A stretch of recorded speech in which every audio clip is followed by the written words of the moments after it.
오늘 읽어드린 이 말씀은 요 앞에 바로 유명한 요한복음 12장 24절에 한 알의 밀이 땅에 떨어져 죽지 아니하면 한 알 그대로 있고 죽으면 많은 열매를 맺느니라. 여러분 잘 아시는 그 말씀이 있습니다.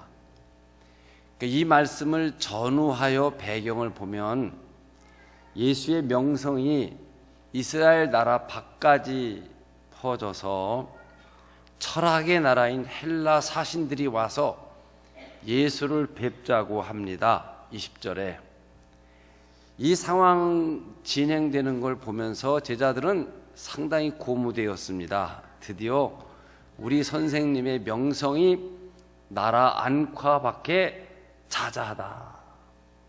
마음이 들떴고 부산한 가운데 드디어 우리가 3년을 주님을 따라다닌 보람이 열매가 되는구나 하고 생각하고 있을 때 예수님께서 미랄에 대한 말씀을 하신 것입니다. 한마디로 십자가를 지시겠다 이 말이죠. 세상의 영광을 구한 것이 아니라 하나님의 뜻을 구체적으로 순종하는 길을 가겠다, 이런 다짐을 하신 내용이 오늘 본문입니다. 오늘 본문은 예수님께서 깊은 고뇌 속에서 드린 하나의 기도문인데 아주 중요한 기도입니다. 지금 예수님은 중대한 결정을 내릴 기로에 서 계셔서 고뇌를 하세요. 예수님은 처음부터 십자가를 지시기 위해 이 땅에 오셨고 공생애를 시작하시면서 십자가 지실 결심을 하셨습니다. 예수님께 세례를 베풀던 세례 요한은 예수를 가리켜 세상 죄를 지고 가는 하나님의 어린 양이로다 라고 예수의 생애를 백성들을 대신해서 죽을 번제의 양으로 예수의 생애 전부를 표현을 했습니다. 그러니까 예수님은 생애 출발부터 십자가에 죽으실 때까지 일관되게 진행된 것이 십자가의 길입니다. 지금도 주님은 십자가를 예견하시고 결심을 하고 또 결의를 스스로 다지면서 드리는 기도예요. 사랑하는 성도 여러분, 하나님 앞에서 우리의 헌신이 그렇습니다. 새롭게 다시 생각하고 결심하고 각오하고 결단해야, 이런 준비된 마음을 갖지 않고는 결정적일 때 순종하지 못합니다. 헌신하지를 못하는 것이죠. 처음부터 예수님께서는 세상에 오실 때 십자가를 지기 위해 오셨습니다.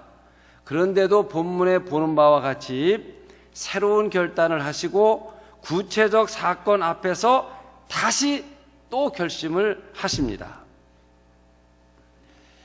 생각해보면 그렇습니다.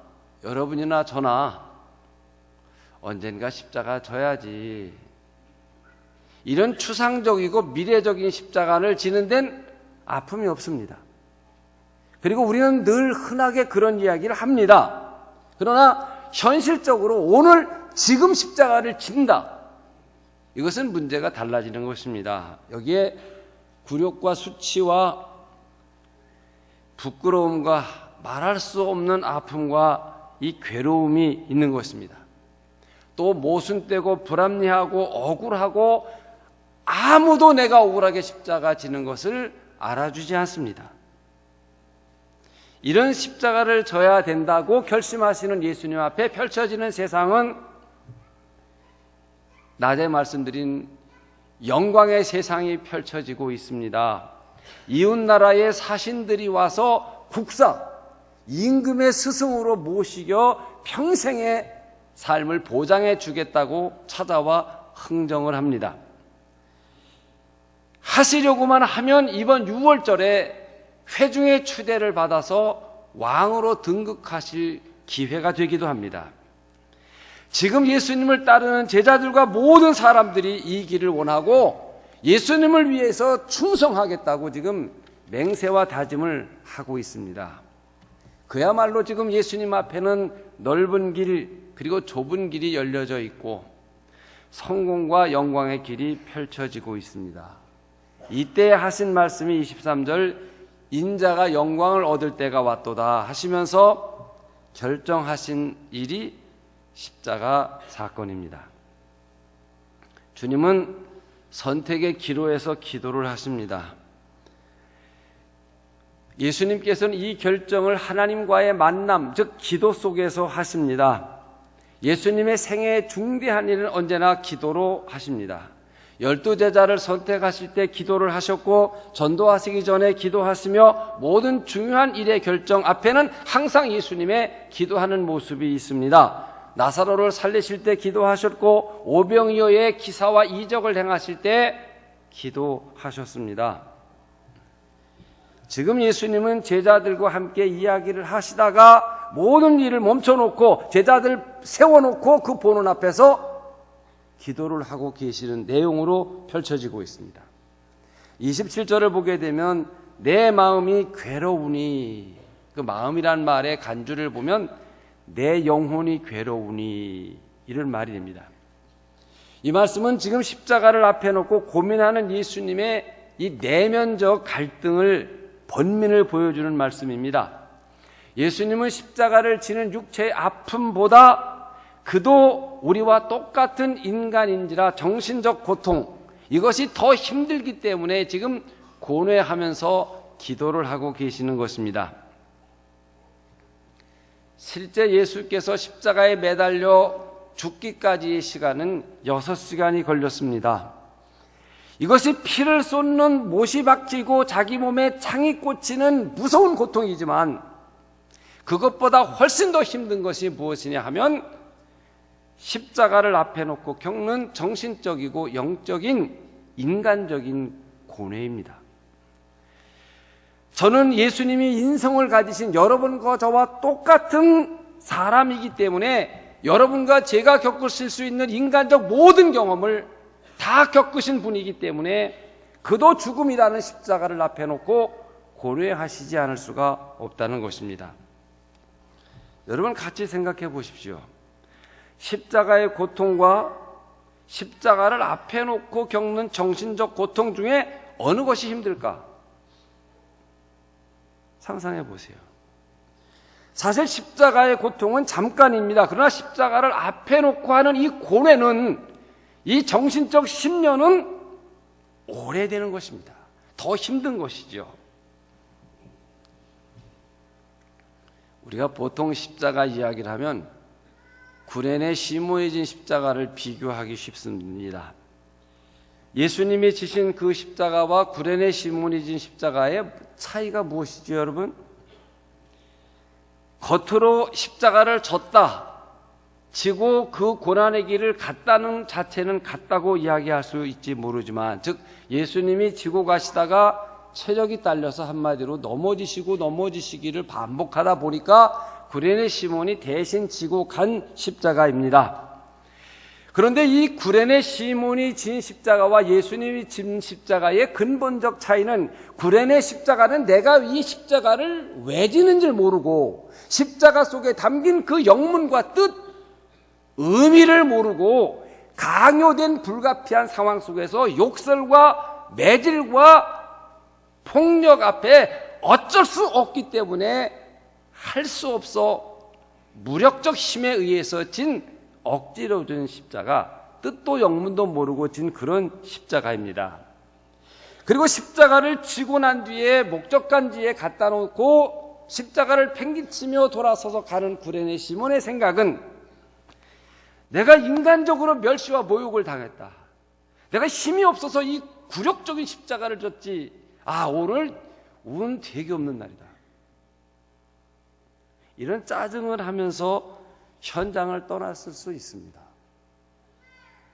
그런데 여러분, 예수님의 십자가는 십자가의 고통도 고통이거니와 그 의미에 문제가 있고, 무엇보다 힘든 것은 십자가를 지기 전에 십자가를 져야 한다는 이 생각이 훨씬 더 힘들었다는 거예요.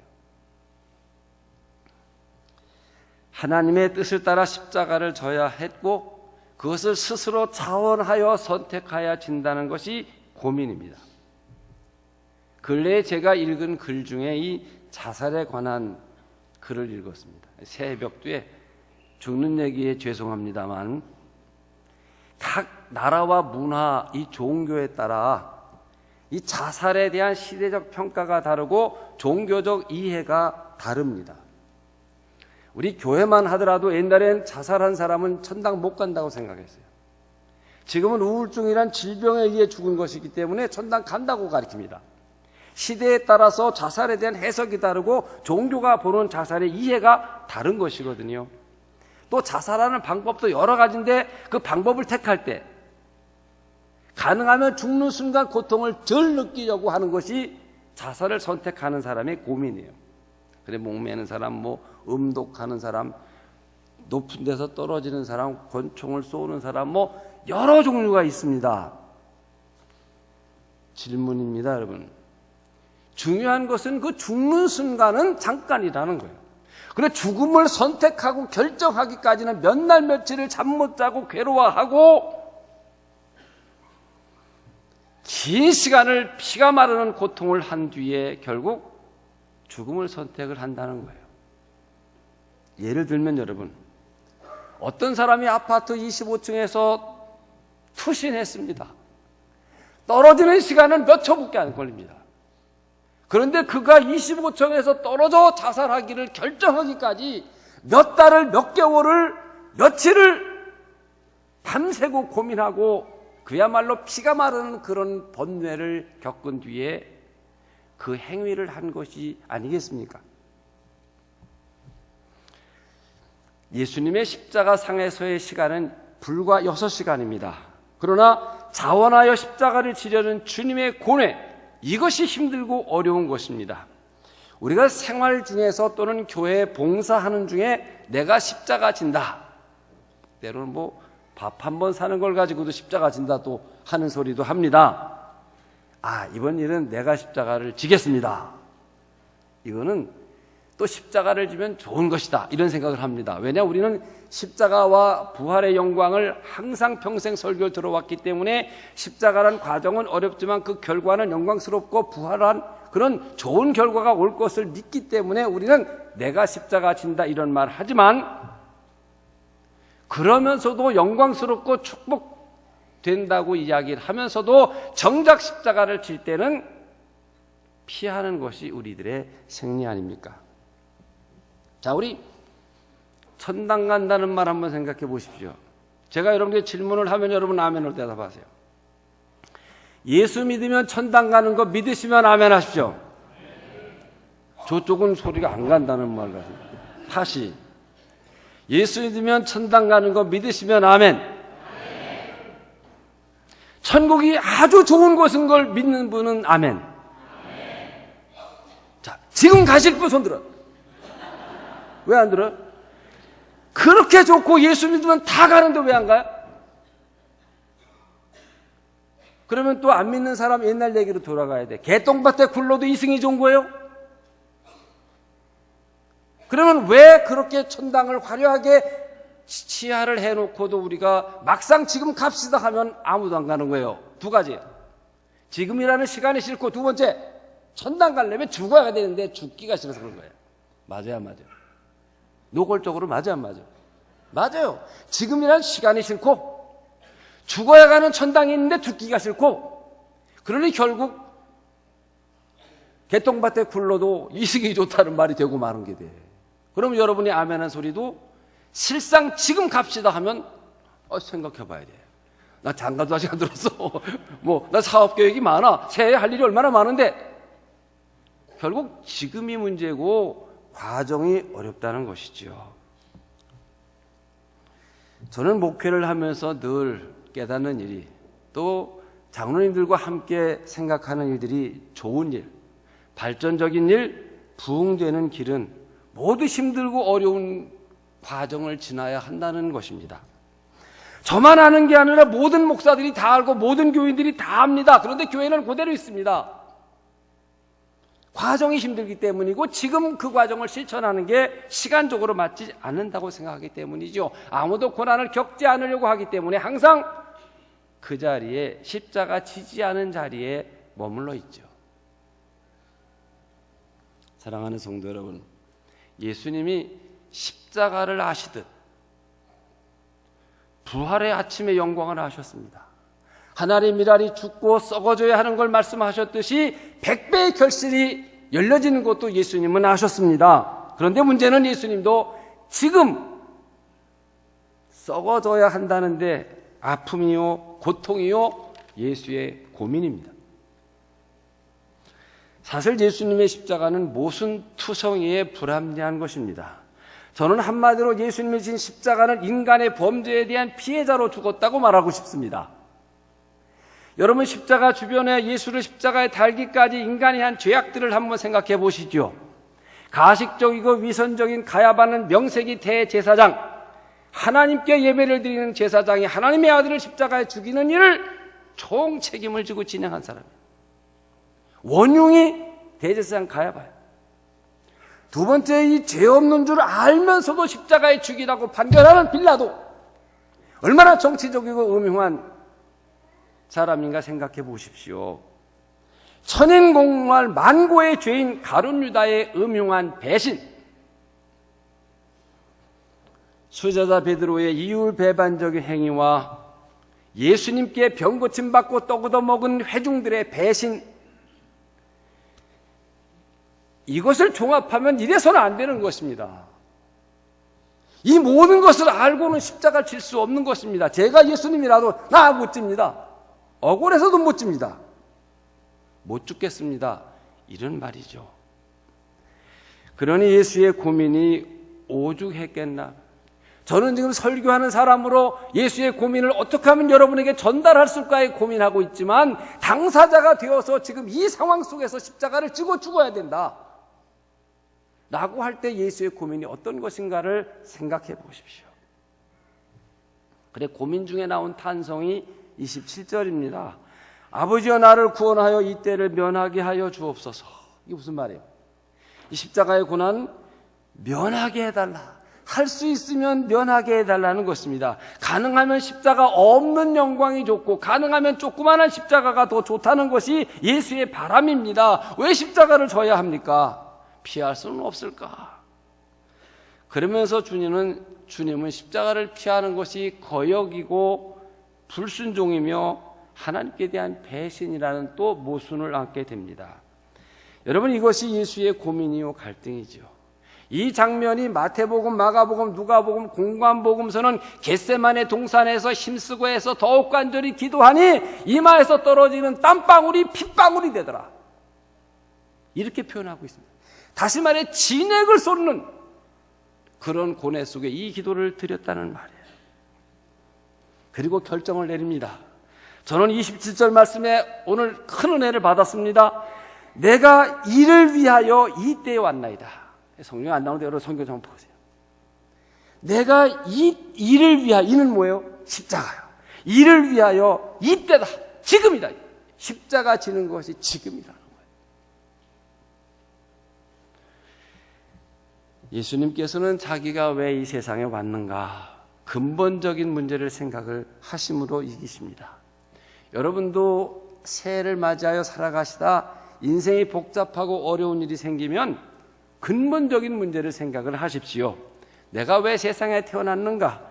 왜 하나님께서 나를 택하셨는가? 나는 무엇을 목적으로 하여 사는 사람인가? 나는 교회에서 누구인가? 이런 근본적 문제에 대한 질문을 하고 나면 우리가 문제라고 생각하는 것들은 쉽게 풀어지고 또 쉬운 일들이 얼마든지 될 수 있는 것입니다. 예수님은 그렇게 하셨습니다. 내가 왜 세상에 왔지? 하나님의 어린 양으로 만 백성의 죄를 사하고 저들을 구속하기 위해 오셨다. 그러면 십자가는 반드시 내 몫이다. 자연스러운 결론이 나는 것입니다. 사랑하시는 성도 여러분, 지난해 우리는 힘든 때를 지났습니다. 이 자리에 참석해 예배를 드리신 분들에게는 제가 설명할 필요가 없습니다. 동시에 우리는 새로운 한 해를 맞는 자리에서 저는 예수님의 찢기신 살과 흘리신 피를 기념하고 또 환희와 가슴 설레고 희망에 넘치는 새해 메시지가 아닌 십자가 이야기를 드리고 있습니다. 여러분 같이 생각해 보세요. 왜 이 시대에 나는 미랄교회를 섬기게 하셨나? 왜 나는 여기에 남아져 있는가? 이 남은 자라는 것은 구약 성경의 중요한 루미난트라고 하는 중요한 사상입니다. 포로로 끌려가고 다들 이방 종교 우상을 떠나고 하는 데서 나는 왜 남아 있는가? 내가 종자다. 내가 구루통이다. 이게 구약의 끝까지 신앙을 지킨 자를 가리켜 남은 자 신앙, 남은 자 사상 그런 말로 쓰는데 나를 왜 남게 하셨는가? 새로운 시대에 펼쳐질 일을 위해서입니다. 여러분, 모든 일은 십자가를 지는 사람을 통해서 이루어지는 겁니다. 모든 영광스러운 일은 십자가의 고난이라는 과정을 통해서만 이루어지는 것이죠. 한날의 미랄의 정신을 자기 희생, 십자가의 정신이죠. 예수님은 참 인간적으로 이 고민을 이해하려고 하면 참 인간적이다. 참 예수님은 사람이셨다. 인성이다. 이런 고백을 갖습니다. 그 옆에 이 고뇌 속에 안일한 세상의 유혹이 있습니다. 내가 이를 위하여 왔다. 결심하고 또 기도하고 그리고 십자가를 지셨습니다.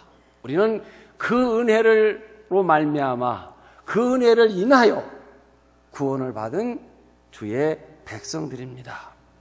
여러분, 새로 맞이한 새해를 영광스러운 것으로 가득 채우려면 어떻게 하겠습니까?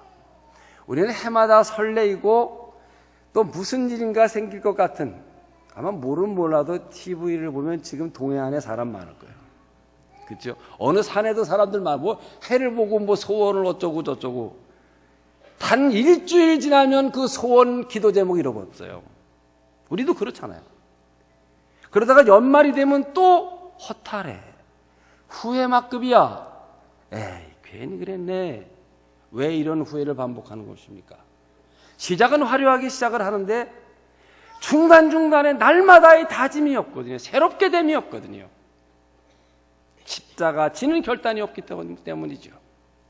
교회 일에서나 우리의 개인적인 삶에서나 날마다 세례받는, 날마다 십자가 지는, 날마다 미랄되는, 날마다 순종하는 삶을 살게 될 때 바로 새해는 한 해 가득히 영광으로 채워지는 것을 믿습니다. 올 한 해 동안도 여러분 주의 은총 속에서 승리하시는 여러분들이 되시기를 축원합니다.